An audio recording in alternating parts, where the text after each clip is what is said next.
Welcome aboard today as we talk about how to air tighten an ABS plastic comb.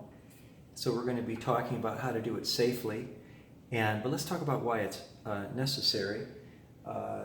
This harp, which has just been released, is a Easttop Virtuoso Performer EAP 16, and unlike most harps in history at a reasonable price, this one is actually totally airtight.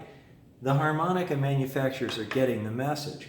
And this is the new Kongsheng Lira, okay, which is a wonderful aluminum combed instrument that again comes absolutely airtight from factory. They understand it, but there's some others on the market yet, a lot of big names, that the combs are not airtight. And if you said to me, well, Dave, why is it? Where is the problem? Well, here's basically when parts come together,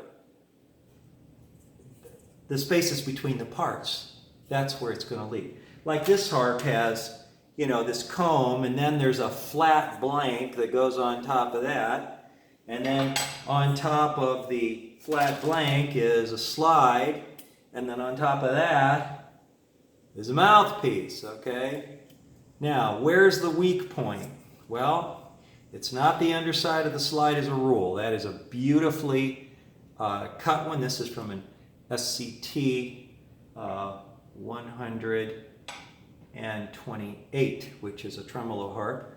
It's not the slide, that's perfectly machined, so the mouthpiece and the slide are good. The upper surface of this and the lower surface of this are pretty much perfect. Here's the culprit, the ABS comb. And this was explained to me by Will Gallison, was the one that taught me this and said, hey, that's what's going on with ABS combs. And there are a lot of manufacturers that this addresses. So I've stripped the harp, and if we make this totally flat, then those machine parts will lay totally flat, and it will be pretty much airtight. And I've even done this to $60 swans, and it works great. So it doesn't have to be a real pricey harp to work with. And I would say that a lot of the difference between an inexpensive harp and an expensive harp is the hand workmanship. That's kind of a truth. Okay, well, so how do we do this? The first thing is you have to have a totally flat surface, and I'm going to bring this down to show you how we're going to do this. So I have a glass table, okay, and this glass table I have carefully cleaned of all food and goop, so it's totally flat. Now I'm going to put a piece of newspaper on here, fold it in half, just one sheet like this, and then I have a second glass piece that I'm going to put on here, and I'm going to have to make some room for it. And now I have glass on glass, and this surface is totally flat. This glass surface, I'll wipe it off. Now, the next thing is you want to make sure that your sandpapers I'm going to start with a 240, which is pretty fine, but this harp comb is not far off. I don't need to take a whole bunch. And then this one is like 600, and I'm just going to wipe off the bottom with a sponge, because the bottom of the sandpaper has to be clean. You can reuse sandpaper, but it has to be clean. And so I'll do the undersides, and now I'm going to wipe off the upper side of the sandpaper and get that clean. That needs to be clean. This is a damp sponge, not wet. And so now I can sand and be in pretty good shape. So what I'm going to do here is I'm going to start, just for a test, I'm just going to take a pretty fine one here and just do a quick rub out and see what I'm looking at here. And I'm just doing a little sanding, and I'm going to bring it around here and flip it. Now, I can tell whether or not this is flat by the sanding pattern on the bottom. And it is not sanding this portion uniformly. Parts of it are being sanded and parts of it are not. And the same over here. Parts of it are being sanded and parts aren't. That means it's not flat. Okay? That's the indication. Now, if it were totally flat, this sandpaper would affect the finish uniformly everywhere. So in this case, because we have just a little bit of an issue, I'm going to come in here and with a little bit rougher sandpaper, just a very light working, not very much, like that, just a bit to rough it. Now I'm going to come in, I'm going to do the 600, and I'm going to do the job pretty much probably here with 600. And I'm applying pressure evenly, and then I flip it around, okay, so that any aberrations in pressure from my hand are kind of equalized out. This is pretty fine paper to be trying to sand plastic, and I do want to show you another thing. I'm not working a lot of plastic right now, but it's pretty smart if you are to put on full protection of your lungs, your eyes, your nasal passages with organic cartridges so that plastic cannot get into my body. I'm not sanding much right now, but if I were, I'd really need this, but I'll wear it anyway, just so you know. So I'm going to come here and just kind of keep on going like this until I can see. So you can still see it's not getting all that yet. Okay? So I'm going to come here. This to me is a little bit too fine. I'm not making the progress I want. I'm going to go to 500 now to try and get a little bit more of this off. See, it drips a little more. Hear it? I'm going to come here. I'm going to come here. Now, it's interesting to note, it's still not sanding uniformly here. So there were high and low points. We're looking pretty good here and pretty good here, but the whole thing should be uniform. So let's just keep on going with this one. We'll sand, then we'll flip, and we'll sand.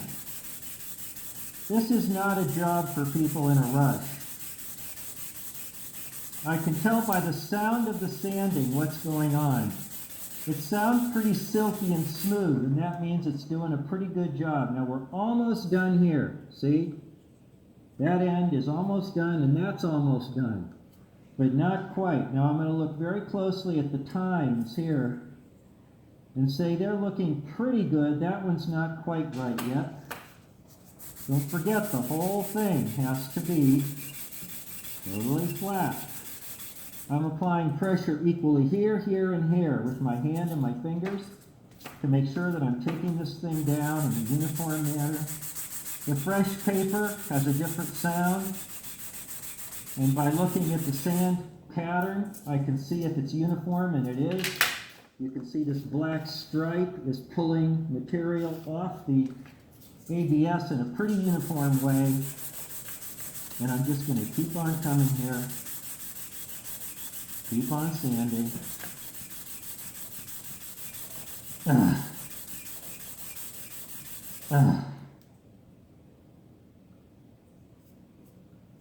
I'm still not home, but I'm close.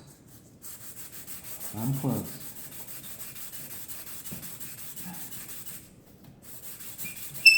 Now you can use more aggressive sandpapers, but you're better off doing it this way because I can always take off more, but I can't put any on if I take off too much.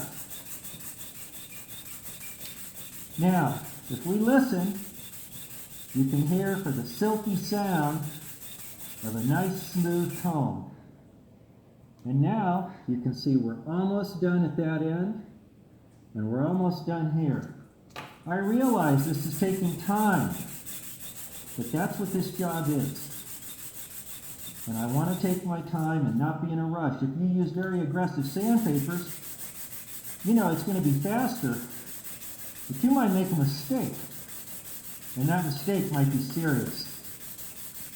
It's not easy to sand flat by hand. This is a skill that takes time to develop. It squeals, as you can hear.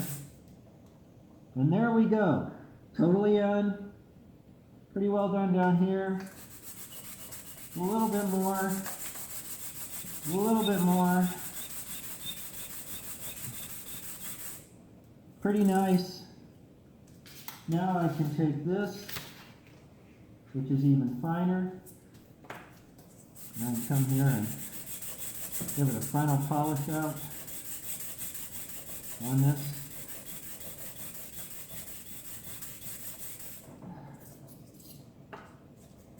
I can tell by the way it's moving, it's pretty slick. And now I've got an absolutely flat surface for those parts to work on, and I'm so pleased. Everything's worked out fine. Why do I flip it? Because any aberrations in down pressure will be equalized out, forward to back. And this glass is flat. Granite can be flat too.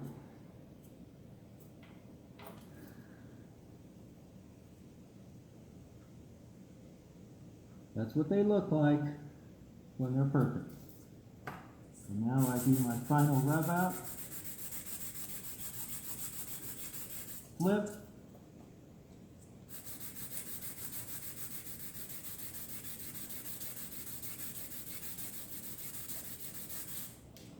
Final inspection. 100%. Okay. Gear comes off, come back up. That is the correct methodology to sand a comb. Note, the entire thing is stripped. The slide spring's out, every screw is out. The only thing that's still in there right now are the screw lock-in tabs here for the mouthpiece screws. They were glued in, I didn't take them out. Now this has to be cleaned with a toothbrush and soap and washed and rinsed until there's no soap residue, air dried, and then the instrument can be reconstructed and will be very, very airtight.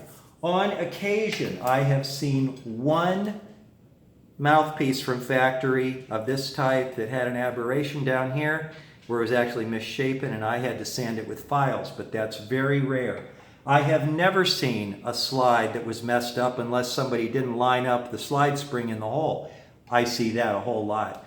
This flat blank, they're perfect from factory too. By the way, be very careful when you handle these little pieces because they will bend right like that. When you wash them, you lay them on something with the button overhanging so you can clean it with a toothbrush. You want to be very careful with these.